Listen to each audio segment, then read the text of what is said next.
to put housing first. I'm your host, Andrenica Mars, and we are here today as we are every Tuesday at WBOK 1230 AM New Orleans, here on Xavier University's campus to talk about what it means to put housing first.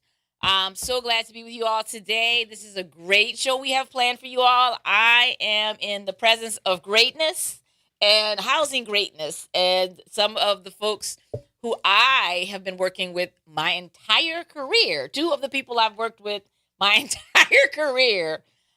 So I'm so excited today because we're going to talk housing, and specifically we're going to talk about the city's Housing Trust Fund, which after 2 years is finally getting, after 2 years and thousands of you voting, 75% of the people of New Orleans turned out in November 2024, which was a dark day for our country, but New Orleanians did what they needed to do to protect themselves against the darkness, against what we have been enduring the last 18 months with Donald Trump as president and Jeff Landry as governor. The people of New Orleans bet on themselves, and we're starting to see some of that come to fruition. Now, it took a little bit longer than anybody wanted, but it shows up when it needed to. So I have with me today Executive Director of the New Orleans Redevelopment Authority, Brenda Breaux, whose agency is one of two administrators of the trust fund, and Nicole Barnes with Jericho Road Episcopal Housing Initiative. As I mentioned earlier, one of the OGs of this work. Why y'all? And y'all know that people can see y'all, so making faces and everything like that. Yeah, but welcome, ladies. Thank you for having me. Thank you, Andrenica, for having us today. And as you mentioned, we're here to talk more about the Housing Trust Fund, where we are with implementing it, and just excited just to hear and to be able to tell everyone about what's been happening since they last voted. Well, good. That's great. We want to start there. Brenda, so one, this is your first time on the show. Nicole's been on. Nicole was on our very first show. Well, I don't know why it's just taking you that long to be able to get me here. But okay. Nonetheless, I am happy. Since it's your first time and you got us started, one, tell everybody a little bit about the Redevelopment Authority. I know you've been on WBOK before. Y'all have talked about it before. But remind everybody about the Redevelopment Authority, and then we're going to talk about y'all's role inside of the trust fund. Oh, absolutely. Again, seriously, thank you for inviting us. Yes. I'm excited about being here. The New Orleans Redevelopment Authority is a quasi-governmental agency created more than 55 plus years ago. Originally started out as the Community Improvement Agency, created really for the purpose of revitalizing the work along Aretha Castle Haley Boulevard, where our office is currently. We have come full circle post-Katrina. We were an organization who solely focused on expropriation, people coming to the front desk or counter at the Redevelopment Authority, providing for the deposits for NORA to expropriate property. After Hurricane Katrina, we really got our footing in place. We became the depository for many of the road home properties. We utilized the funds that we received from the road home properties to create a lot of the programs that you see on housing, economic development, really repurposing that program. And again, we are one of two organizations that was selected to implement the Housing Trust Program initiatives. So, Brendan, you wanted to talk about making sure we got an update because it's been 2 years, almost 2 years since the voters voted.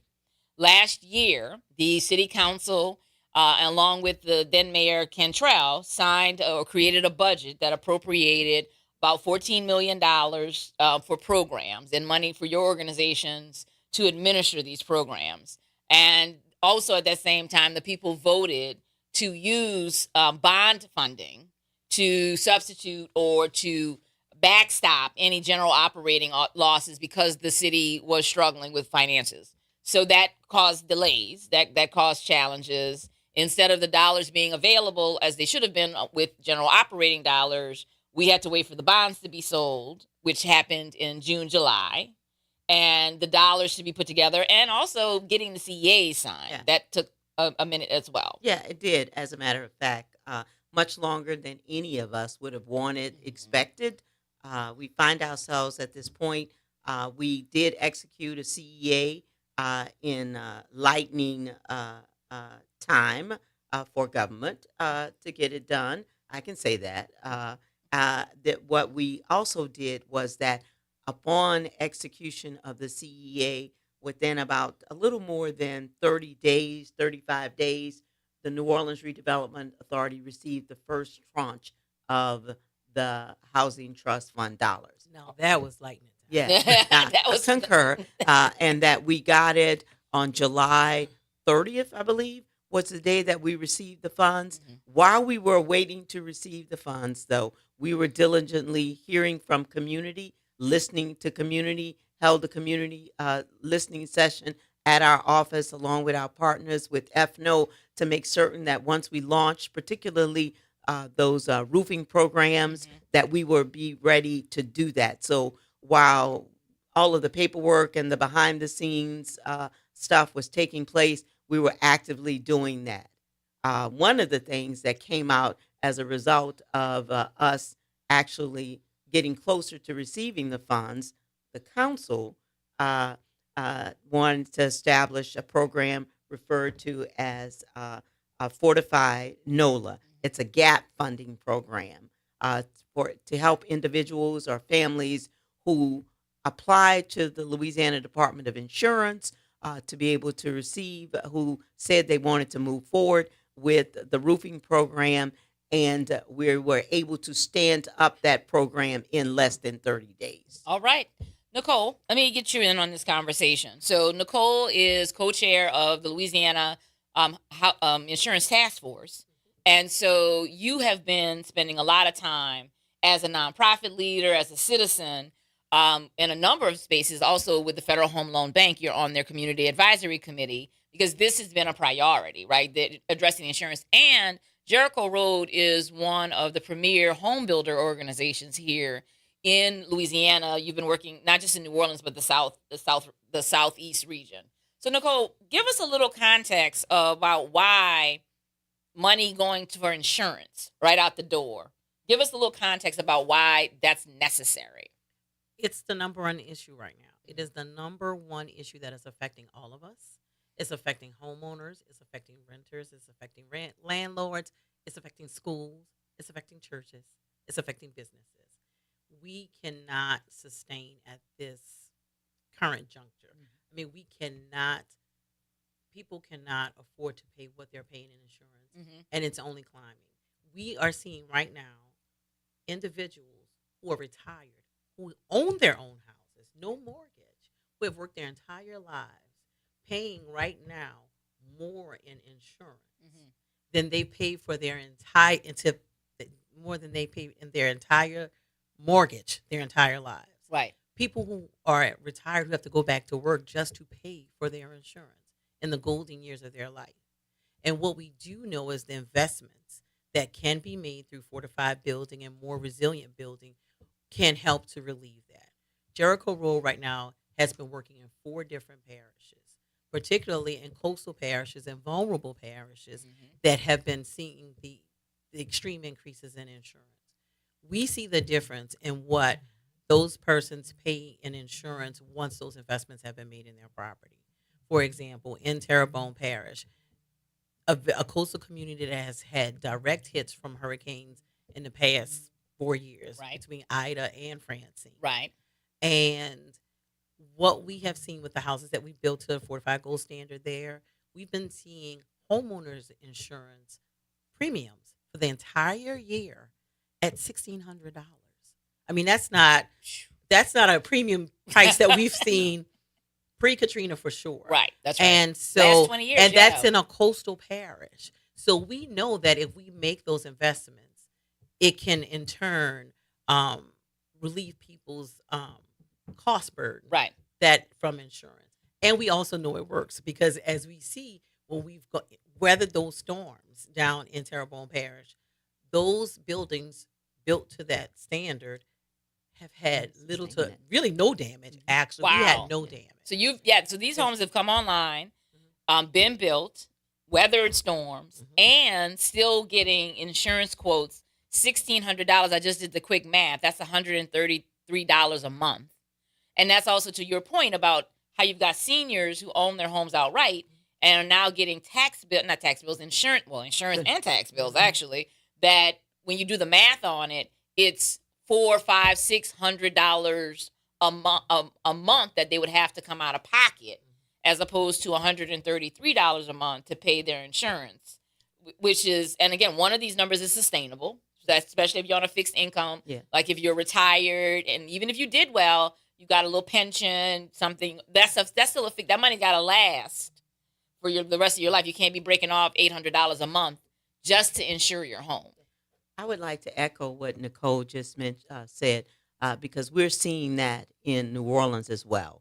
When our development partners, such as Jericho and others that are out there building the new homes, and when we self-constructed a few homes around our office building, the insurance was $1,400 a year, and it was fortified gold. It was to be able to get the insurance quote was almost immediately. Once you've got that fortified certification on that, it makes sense. And even for individuals who we are serving as low to mod income, and really everyday folks need to be able to have this new fortified roofing on their home. And what we think about is the value that's added long term, not only to that individual home, but that throughout the community, and multiplying that and the impact that can have on all of our insurance rates. It's really what we need and should be doing. Yes. Yep. And that's why the Housing Trust Fund and other funding sources being investments in this work is critically important for our survival, not for individual survival, but for our survival as a region. Right. I mean, let me tell you, now I bragged about that house, but the budget was not the budget that I normally would have if I had not put those investments in, and it ain't cheap. So that's also an issue, right? In order to make it affordable, long run for the family that would occupy it, you've got to make this a significant investment. It's gonna cost one way or the other, and you've got to make sure you have those dollars available. You need to pay it now or pay it later, right? Or we're not going to have people. And the cost for doing it later is beyond, what that investment that seems so costly on the front end is. I mean, we think about why we needed the Housing Trust Fund. We needed it for just that. Jericho Road has partnered with the New Orleans Redevelopment Authority for years to be able to build affordable housing, home ownership opportunities for New Orleans citizens, first-time home buyers. Right now, young people who want to buy a house, even middle-aged people who have never owned a home, can't get into the market at this price point. That's right. And even if they can find a house itself that is at a price they can afford, they can't afford the taxes and insurance. The taxes and so insurance. we have to be able to figure this out. And we don't have to figure it out. We've already figured it out. We need to make these investments. Now we have to have the will to make the investments, to allocate the funding that's necessary through the Housing Trust Fund, through our other dollars, dollars that we get in for housing. We have to have the will and the recognition that this is something that we have to do. It's not an option. Yeah. So, Nicole, Brenda mentioned a good point, and I want to make sure it's highlighted here, is that so last year's dollars were designed in a specific way, and this Fortified NOLA program was a bit of an audible that the council called. So that's how this works, is that while the Redevelopment Authority and the Finance Authority, who have the expertise to deploy the programs, our representatives, our elected representatives, are the ones who, with advice from the advisory committee that they also appoint, is making the decisions about what dollars go out there. So what does it say to you that the council decided, and this was due to a recognition of increased dollars, right? There's more money coming in.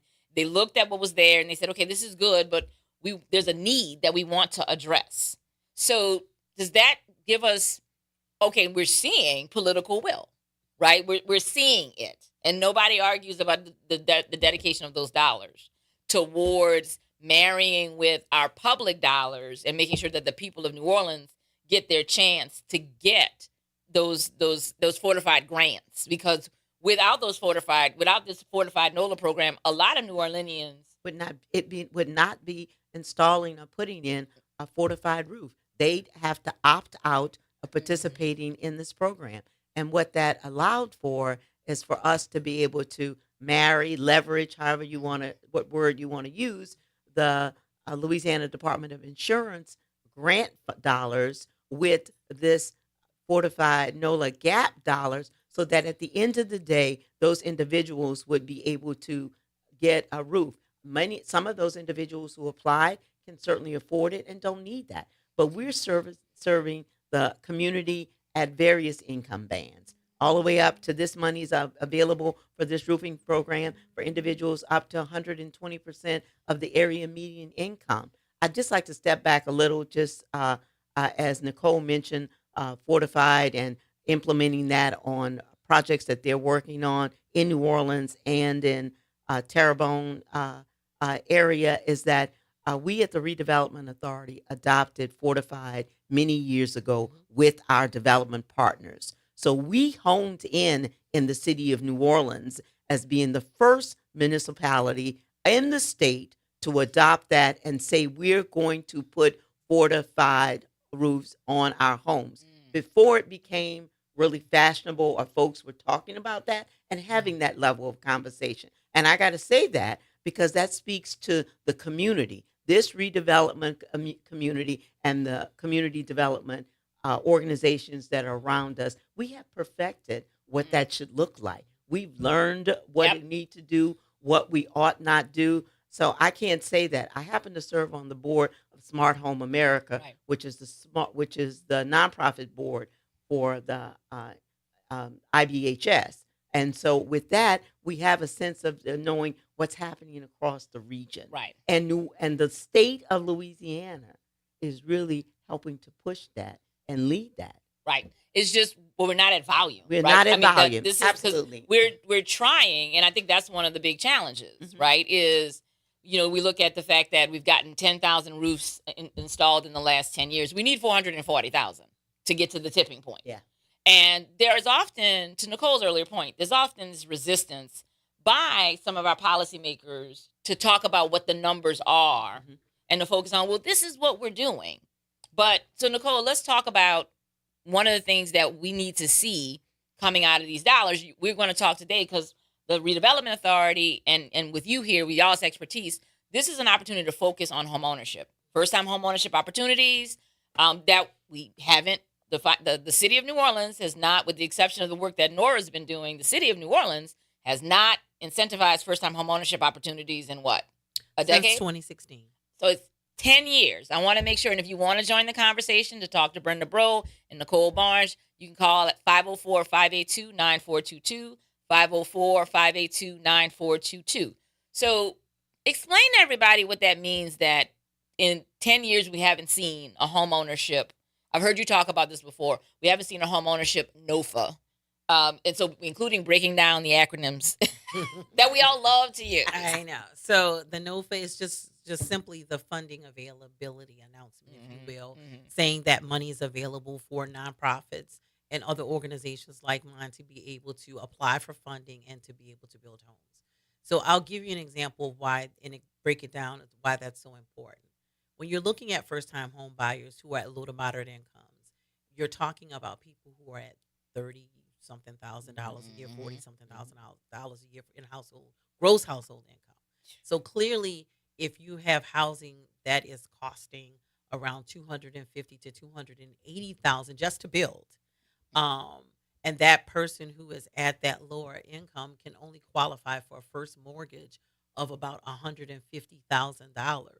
There is about $100,000 gap that's there that has to be satisfied, because what it costs for me to build a quality house that is well built and has these very critical investments in terms of fortifying in them is right around, given what's happening in the tumultuous market with tariffs and all the other things that are happening. Trump. It's it's roughly $250,000 total development costs. Sometimes it can go up to $275, depends on what's been tweeted that day. And just to give everybody a little context, before Katrina, 21 years ago coming up on, 60% of the homes in New Orleans sold or were valued at $100,000 or less. And so now you're talking about what it costs to construct a modest home. And break down for everybody even further what that means. I mean, for us, we're not building a McMansion. We're building a Right. house that's about 1,300, 1,500 square feet now. It's 3 bedrooms, 2 baths. 3 bedrooms, 2 baths. That's nice. That's with, nice. With all of the things that people that everyone wants when they're Mhm. Because purchasing y'all a build house. good houses, We, right? Yeah. that's our goal always, and we always Mhm. and think besides the fortified investments we make, we looked at the things that are costly to people, like just for maintenance. We live in an environment and a climate where we have these lovely columns and all of this trim and railings on houses, but this climate is not conducive to that, and so that's one of the places that we saw clients struggling with in terms of maintenance, and it's no fault of theirs. Yep, It's the yep. climate we live in. So we started to move to doing things like metal railings. We Mhm. we use this material called permacast on columns. They look exactly like a wood column, but the Mm. termites don't eat them. So that's All something right. that we when we're Well, as talking, we're swarming, we have a front porch culture in New Orleans. Everyone likes to sit on Mhm. their front porch. That's part of the American dream yeah, yeah. of home ownership here. And so, the decking on the porch in this brutal climate that we live in is one of the things that goes first. Yeah, So that's we right. do composite decking. All of those things are more costly for Jericho Road on the front end. But we know for our client to be able to sustain and retain their homes and be able to pass them on to Right. their children, we need to make these investments on the front end to help them to make sure that this house is affordable and attainable and Sustainable reasonable and for them. yeah, sustain. But that's also, I mean, that's a really great piece of talking about the investments up front that we were talking about earlier. Because we can invest earlier or later. Because the redevelopment authority, you all have programs, and we're not going to go off on a tangent on this. But one of the things that y'all do with your economic development piece is that Main Street, those exterior pieces. That helps to add the value to the community and That's the right. neighborhoods Mhm. that That's right. individuals are going to. While we're building those resilient homes that meet all of the fortified requirements, but yet inviting for individuals, we also need to be focusing on the community that they live in Right. and to talk about how do we make those investments on the economic development side, which we're not going to go on a tangent on, but just to beautify and do facelifts in those neighborhoods Right. that are near and dear to our hearts. That's right. And to make sure people understand that, and I think that's one of the challenges that folks have, especially as they get to be older with home ownership, is keeping up with some of those things, making those those investments in maintenance that actually make sense. And the fact is that y'all are designing a home that doesn't need any maintenance, but that doesn't break down in a specific way that one makes the house look less than that it is to that family, and two makes it impossible for them to actually enjoy it, like sitting on their front porch because it's riddled with termites, or or the paint's peeling inside of a few years or things like that. Whereas it's hard and it's not that it doesn't need maintenance, it just doesn't need everyday maintenance and And- such extraordinary And maintenance so it's quickly. those are the things that we think about on the front end. For Mhm. example, every house that we build, we're thinking my average homeowner for this is going to be their forever and ever amen house. They're Mhm. not going to be flipping or moving, or number one, they're starting at an age point that is much higher than what you see the majority Right. in terms of their ability to be able to buy a home. So this is going to be their forever house that they pass on to their children. Mhm. And so when we're building a house, we design a house that for a person to age in place. So all of our doorways are wider. We have we build in framing that allows you to put in like bars, Right. grab bars, all Mhm. the things that you need so that the things that are the costly retrofits for people as they age. Every house that we build has one bathroom in a house that has just a shower, because a tub becomes a hazard for Mhm. someone who becomes mobility impaired. That's right. That's So right. we're always Aging in thinking place. about those things. Yeah. And so the reason why the housing trust fund is so important for us is because, like I said, the investment that we make on the front end allows for all of these things to be put in place so that our low to moderate income families and individuals who purchase can be assured that they can keep their homes and not be That's right. forced out of their homes because of an affordability Well, issue. one of the things that you mentioned, Nicole, that's a good segue and a discussion about the continuation of the discussion about the Housing Trust Fund and the dollars that have been allocated, is that a portion of the Housing Trust Fund is going toward home ownership. That's right. That's right. Yeah, That's we want to make sure we talk about that. and that with that home ownership, we're talking about building in those additional dollars that you mentioned. That the difference between the cost of construction and what someone could afford and sell buy that property for Mhm. is built into the program. Mhm. That's part of it. We have all seen individuals still want to own their home, no matter what others might say. There are individuals in this city who have decided and said, New Orleans is home, and I'm going to buy a home Right. in this great city with that culture that I love. And we need to be making certain that we have these opportunities out there for them. Housing Trust Fund, in addition to the roofing program, also is going to be launching the homeownership component of that. Okay. And that will be launched in September.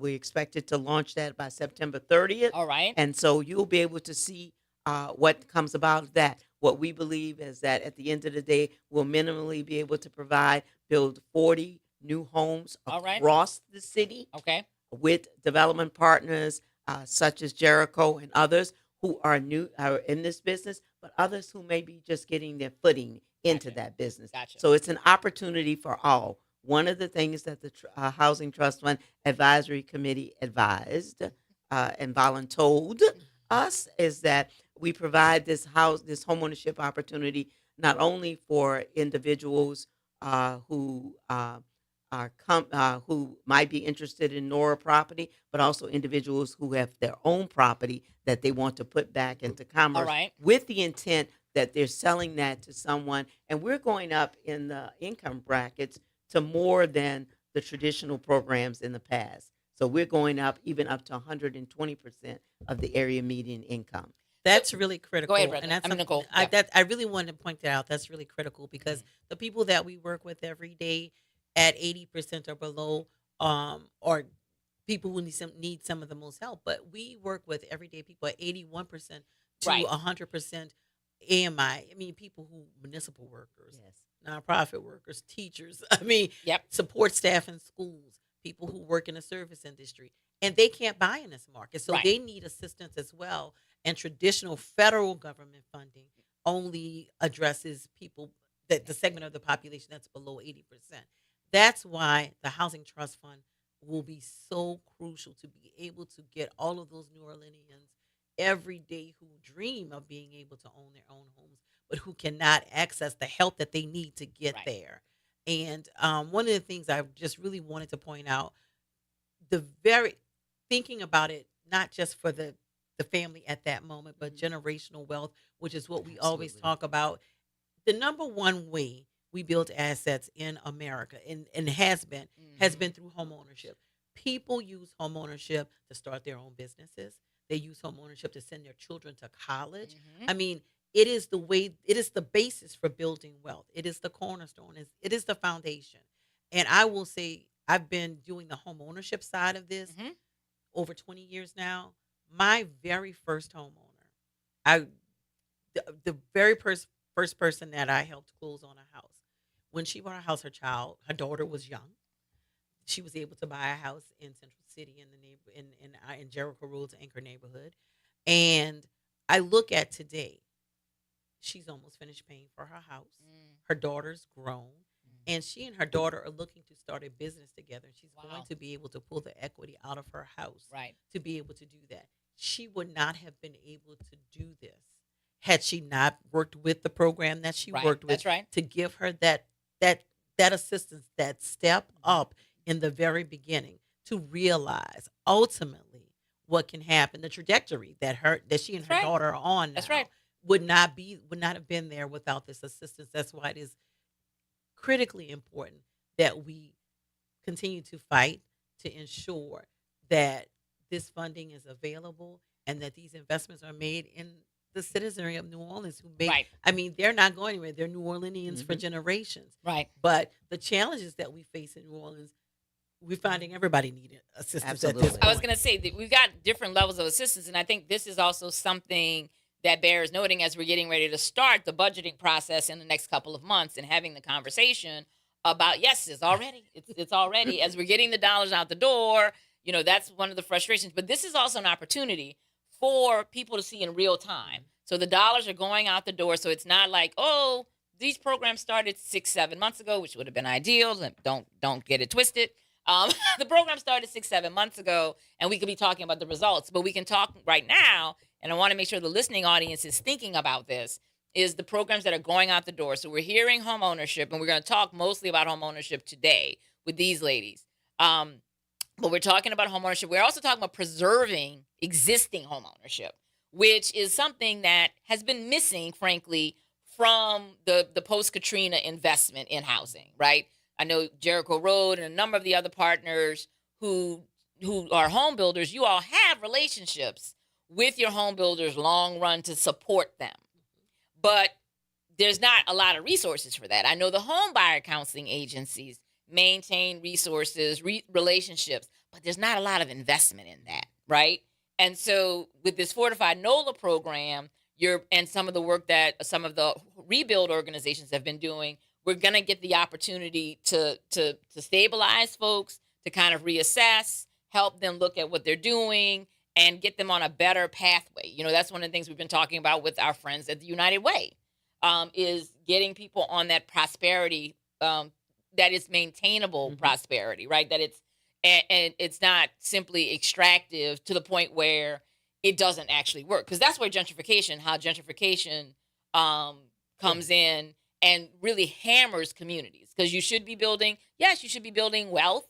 And also that home could become another housing opportunity for another family. Yes. So it can become rental housing and wealth building in a way that is not extractive, but truly communal. And that's what a lot of people do. Family houses, where when kids graduate from college, you can come and stay in grandma's old house until y'all. You always had a room or someplace that you knew you could go. That's right. But that's what we're talking about here. And we've got to stack it, right? So you've got the traditional folks who the HUD dollars go to. The city can break its streak and put out a no for home ownership to pair with the trust fund money so that it's not either or. So it's 40 homes that would go up to 120%. And then whatever they want to do with the home dollars that they get to do a similar program for first-time home buyers who are below 80%. It doesn't have to be either or. No, it must be both and. I think what we've got to really, as we utilize this housing trust fund dollars as the building blocks, is that we've got to create that continuum from one level to another so that there are a variety of things that we can provide for our homeowners. So you mentioned preservation. While we're putting forth the Fortified NOLA GAP program, we've got a homeowner occupied roofing program that will be launching in November with the Housing Trust Fund dollars. Right. And so we'll have an opportunity to keep people or preserve them, keep them in their homes who are currently homeowners, right, who are in need of a roof or be able to accept a roof with some nominal repairs and a cost associated with that. So I think that what we really find ourselves doing is building up on all of this. Right. We have really worked diligently to get the citizenry to say this is a priority and housing is a priority. That's right. We've now got the funding available to be able to implement those things, and we need to continue to build upon that, right, and to be able to do that. What we've got to do is to be responsive. One of the things I tell staff is that folks are counting on all of us, and that means all of us in here too, as well, to be able to deliver and do what it is that we say and they're expecting us to do, and to be able to do that. And I think that this Housing Trust Fund is just the beginning, but we've got to continue that to be able to build upon all of those other things. So if there are other resources that are available that can fill in the gap where the Housing Trust Fund does not, right, then that's the stuff we ought to be coalescing around and figuring out how do we do that. And I think, Brenda, you make a great point. Part of the reason why, because, my job as running this organization as executive director, and making sure all of the housing happens. But a big part of my job is advocacy, the things to Mhm. get the things that we need to be able to continue to do this work. And so, as we look at the process for the Housing Trust Fund, Mhm. how we all the practitioners have been very involved, trying to be very involved in informing the way that we set up these programs and structure them, because we're the ones actually doing the work, so we know Right. what's necessary. That's right. For example, the program that Brenda just talked about. So we've been working with helping to get roofs in, for constituents in our Mhm. neighborhood. Right. Right now, we have some funding that's coming in from Federal Home Loan Bank. Um, Unfortunately, though, we can only help people whose houses are new enough, if you will, Mhm. that they can accept Mhm. a A roof. fortified roof without having to do any other structural improvements prior to. That's not the city of New Orleans. We're No. old. We're proud of our No. our of No. our of our Housing stock and architecture. our Yeah, But history. even Yeah. anything built after Katrina is at least 15 years old. exactly. So Right? yeah, exactly. And those things, the things that were built to a different building code. I mean, I, Mhm. I could get really wonky about it. They can accept it. They can accept the roof now, but we still in my anchor neighborhood of Central City, we have 100-year-old houses Yes. that don't have those supports. So we know though now that what we have to go in and do, we know how much it's going to cost. So we're looking forward to working with the Housing Trust Fund and the program. We look. I have a list of people already identified. We've had all the inspections done. We're ready.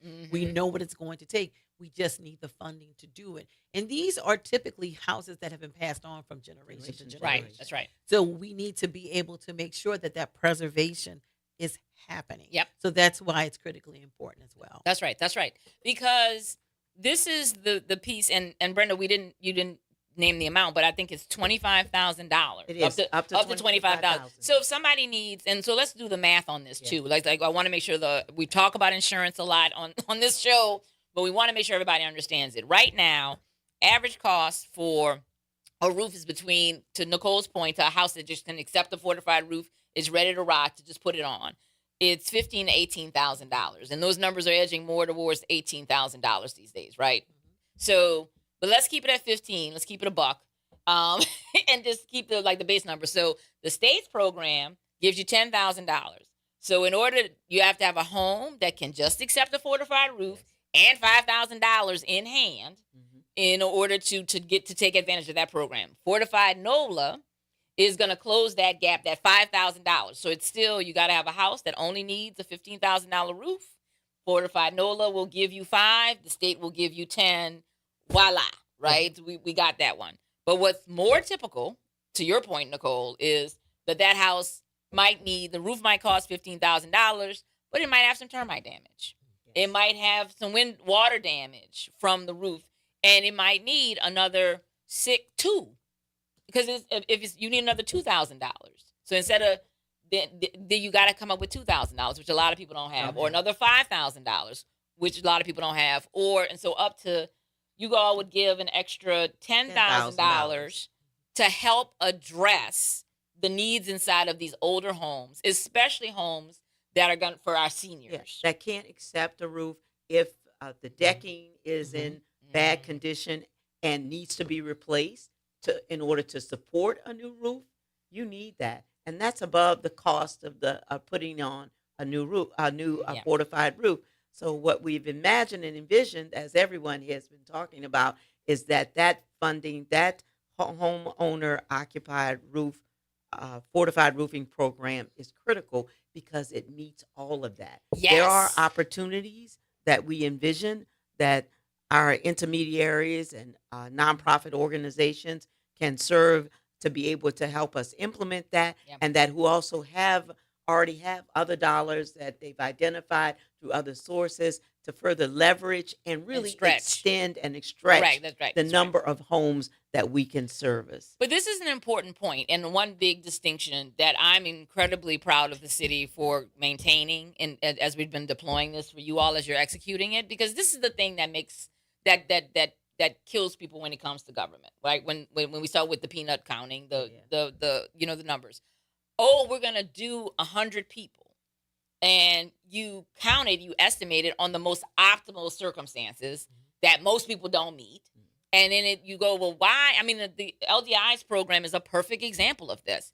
It has taken them years to spend $30 million, right? When they've had thousands of people apply and thousands of people get disqualified from a grant program run by the state of by a state entity.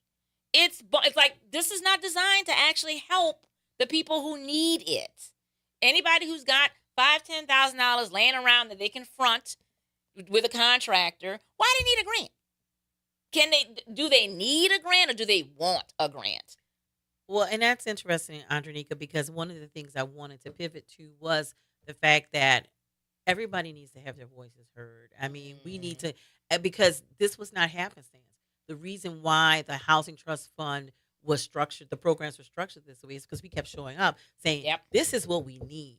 This is what we actually, you realize that people who make, a lot of times, people who make these decisions don't have the practical experience of doing this work every day. Right. I mean, they have a $36,000, I mean, 36 thousand foot view of what it is that is happening Right. on the ground, and they don't really realize the small things that that are really big things. And so I will shamelessly plug the Federal Home Loan Bank of Dallas right now, because one of the things that we did when we started to stand up our fortified program was, I mean, when the staff came to us, they were like, well, we're just gonna $10,000. That's what the state of Louisiana. We're like, wait a minute. Let us tell you why this doesn't actually work, and this is what we need Right. to do. And the thing about it was, they listened to us. They listened to us as practitioners doing this work, and they designed a program that is wildly successful Right. now. That's right. Because it addresses, every time there's something that comes up, we examine it. We look at it. We see how we can tweak it and make it better. And so what we're going to continue to need to do, even with Housing Trust Fund, is not just us, the practitioners, showing up, but everyday community showing up and saying, this is what I need. This is my right. money. This is what we voted for. This is what we need to make our communities more sustainable and therefore thriving. And it takes your voice, because otherwise people are just going to make decisions based upon what they think and not what is actually happening Right. and what's needed by community. Well, and also so that people understand that community recognizes that there's an opportunity for them. And again, everything can't help everybody.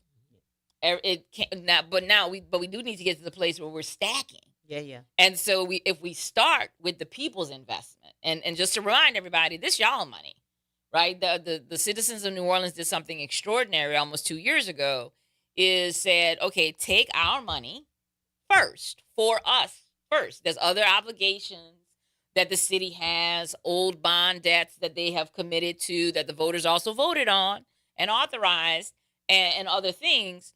But there's not many other things that that City Hall is required to do, right? They are required to provide money for housing. They're required to have a budget process. Those things are very connected, and that budget process must be public. And so the voters need to be engaging with this and showing up. And people have been coming to the meetings.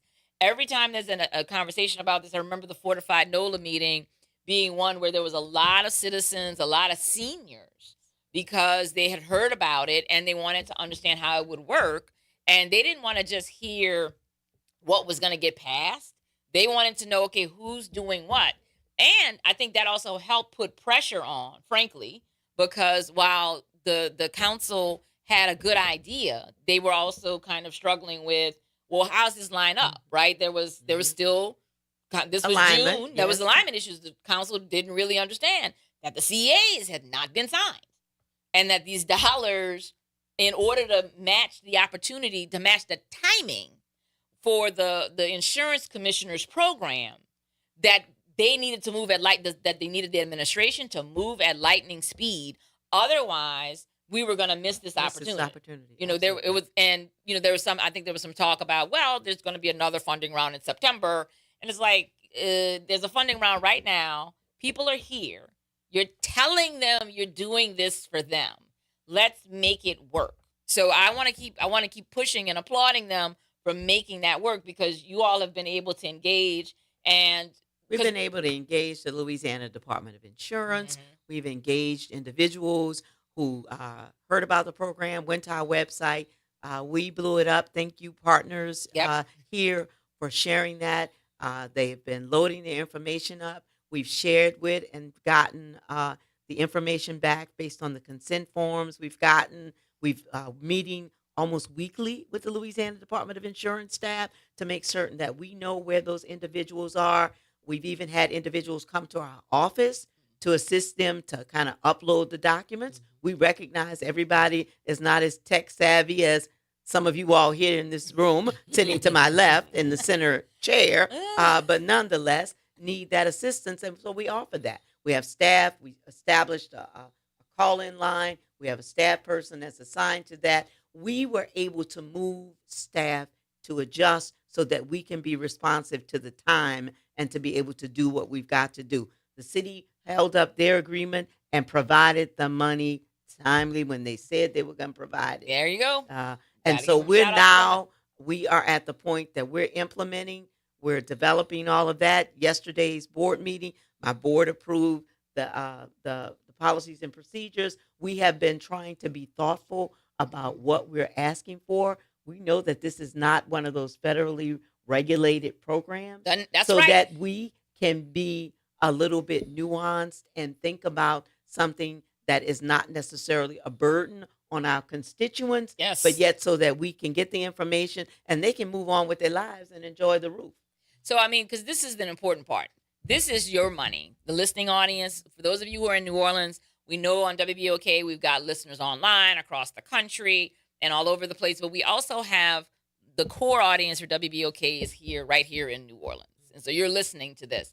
This is your money, right? And one of the things that happens is that when we get into the alphabet gang and the and the anagram gang and the what is not initialisms, but the acronym gang, right? When we talk about all of those things, and they come with federal requirements, and they come with and these are not necessarily bad standards, but they are not as connected to the ground as they need to be, and that's something that we do we rail against this every day.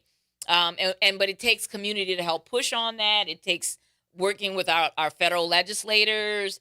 Congressman Carter has been, an incredible champion on these issues, pushing hard when the regulations don't quite work. Infamously, the Road Home program, when it finally got closed out, what they put homeowners who had rebuilt their homes through before they put that program on pause and then eventually ended it was outrageous. And that's a wound that people are still dealing with. When you hear people hear Road Home, they hear HUD, they don't have the best thoughts. They shouldn't feel that way about their money being deployed by their will. And that is part of the process, right? That's one of the things that y'all got to do is go to the meetings, which you've been doing, and you've got to go to the meetings and articulate what your needs are and how it connects to what's been deployed, and how it doesn't. If it doesn't connect, if it doesn't, say that. Let's be honest and have those dialogues. Yes. So that we can figure out how we make it connect, or if it can't, let us be honest and be able to say that it cannot. That this is not the program for you. This is not, because we're talking about the number one priority. And Nicole, you laid it out beautifully. Everybody's impacted by insurance. Some of these programs might not. Now, we only have a couple minutes left. We didn't talk. You talked that No, long? You talked that long? So, Brenda, I did want us to talk a little bit about your small rental rehab program, because that is also a way to connect this to folks who may not think that this is for them. And you're right, Andronica, because the first three programs that we've been discussing, which is the Fortified NOLA Gap funding program, the homeownership new construction program, and the owner occupied roof program, have all been homeownership related. That's right.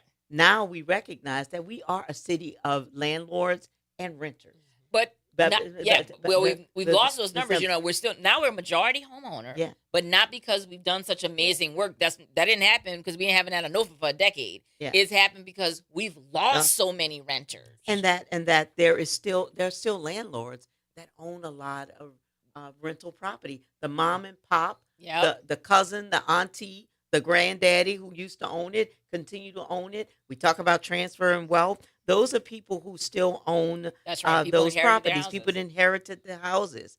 They've got, so we have an opportunity with our small rental rehab program to allow for rehab of rental units by landlords or owners for up from one to four, up to 4 units. It'll be about $50,000 per unit Ooh, that will be made available okay. with the commitment that you're making those units affordable. All Right. right. That really is the connection. We're planning to launch that in January. We will have more sessions so that we can talk to folks, so that we can hear from the community and those landlords and property owners or small nonprofit Mhm. organizations or developers who own the 4 units. I can tell you, our listeners out there, every one of them can count at least 5 to 10 people that they know that own rental property and landlords that own rental property that might be in need of repair, that would love to be able to make some of those renovations, units that are out of commerce right now because individuals can't afford to make that rehab and to put that unit in commerce. This is an opportunity under the small rental rehab program to do that. Again, launch date in January. Okay. And I know everybody's saying, "Why the devil you can't do it now?" We've got 3 other programs and iterations we're rolling out. We don't want to confuse It the sounds like I need public. some more staff. No, we do. As a matter of fact, we did hire up. We've got a staff now of about 33 people Okay. that we've hired, about 3 to 4 people we've just hired in the last 60 to 90 Okay. days Okay. to be able to staff up. But in addition to that, we've gone a little bit techie and we've got a web grant system so individuals can download and input their information, no longer submitting that piece of paper in a Dropbox that somebody can't find, or you got to do the Google Doc to get to it, whatever. What we've done is try to make that more streamlined so that we Right. get the information from folks. They can log on and we can communicate with them one on one. We don't have to look through the email chain of when Jericho Road. Let me look through that email chain of Jericho Road. What day did they send it? Whatever.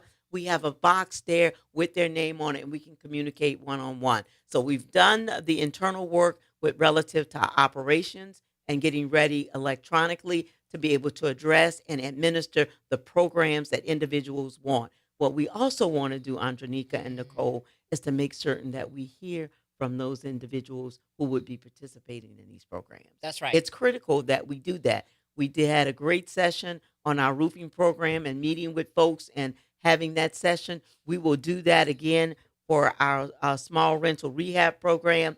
But in addition to doing that, we're going to have an industry day at Nora. So developers can meet other individuals or professionals that are in this business, such as contractors, such as those individuals who are architects or engineering, to pair up, marry. Because a lot of folks that have been in this business know them, know who they are. But if you're in the small rental rehab program and you don't have all of those affiliations, associations Mhm. there, you have an opportunity to be able to do that. More to come. We'll be launching that and doing that sometime in September. We're trying to Okay. figure out a location and place, but we will identify that, share that with you all and all of the listeners here. So we recognize that we've got to come to the table and to be able to facilitate that work. That's right. So I want to finish this out because this is what we've been talking about. I've been talking about this all like it feels like for the last week, but certainly this morning I was on our WWL again to talk about the out of reach report that just came out with Housing Louisiana. Our partners at Housing Louisiana did with the National Low Income Housing Coalition that revealed that in order to afford a 2 bedroom apartment in New Orleans, you got to make about $53,000 a year for a 2 bedroom apartment. $53,000 a year. And if you make $7.25 an hour and you make and you need a 2 bedroom apartment, you have to work 121 hours a week in order to make that work. So that math don't math. That don't Mhm. like about 30% of our workforce in Louisiana makes minimum wage. So the math, and this is everywhere. The state number is $18 an hour. To afford a 2 bedroom apartment in the state of Louisiana, you got to make about $18 an hour. That's on average across the state. We and Shreveport are the highest regions. New Orleans and Shreveport are the highest regions for affordability. So, I mean, or cost. So, and I've been asked this question every time we talked about it. The Times Picayune, WWL, 2 days in a row. What do we do? And we talked about it first. insurance and utilities, Exactly. bringing those operating costs down. It's great because, to your point, Brenda, you were talking about mom and pop landlords who can't afford to operate. And a lot of people don't understand that a landlord that is actually cheaper to leave a unit empty, because you don't have to put insurance on an empty unit. You should, because you don't want it to, if it burns down, you can't rebuild it. But if you own it free and clear and it burns down, you'll still have the land.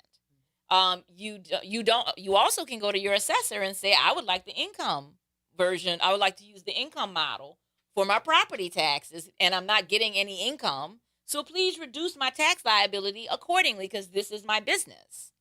A lot of people didn't know that.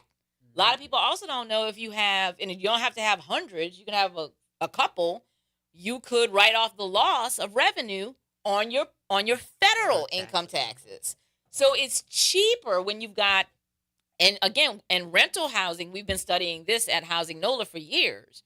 Rental housing, including owner-occupied rental housing, is always been more expensive.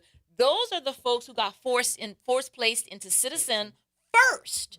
That listen, I'm not minimizing what's happening to homeowners now, but we saw the canary in the coal mine, and it was small mom and pop landlords who got dropped by everybody and ended up in Citizens. I'm not talking about 18 months ago. I'm talking about 4 years ago, 4 or 5 years ago. And we were seeing these crazy numbers for insurance costs for owner-occupied landlords. And so it becomes cheaper to just mothball them. And it's horrible, because those are homes that are the 3,000 homeless children in this city could live in with their parents. The over 1,100 street homeless folks could live in and get support and actually pay rent, because Trump and Landry have been stopped and with absconding with our homelessness money, but there's still programs that would help those people. We talked about this at the semi-annual report. There's 533 vouchers at the last report that haven't gone used. So those could be matched with landlords. But if you can't charge, what you have to charge in order to pay insurance is more than what the average person makes, the math doesn't math. It doesn't make sense. And so we've got to be making these investments, because these dollars, this $50,000 per unit, can help them put a fortified roof on. Absolutely. Put a fortified roof on, make additional repairs. And do those things do those things that we talked about, new HVAC, all of those things that would make a home for someone to live in. Mm-hmm. I think that this is an opportunity for us to improve our housing stock here. Yes, absolutely. And while we're focusing on rehab and rental rehab, it's to increase our housing stock. We started off with this discussion about fortified roofing, increasing the value of our housing stock, while we're addressing some of the needs and sustainability, and to reduce insurance costs. All of those things together, I believe, is what really makes this housing trust fund so important. That's right. And what we're intending to do. All right, with that, it's been an hour. Thank you, ladies, so much. Absolutely. It always does. It always does. I love it. How time flies when you're having fun. That's right. That's right. Thank you all for joining us. I appreciate Brenda Bro from the New Orleans Redevelopment Authority and longtime contributor Nicole Barnes for Jericho Road Episcopal Housing Initiative joining me today to talk about our New Orleans Housing Trust Fund and how it will help the people of New Orleans be put first and put housing and show our leaders that they can put housing first. That's right. Yes. That's what we want to say. So we will be back next week. Same bad time, same bad channel on WBOK 1230 a.m. here in New Orleans. Y'all take care of each other out there.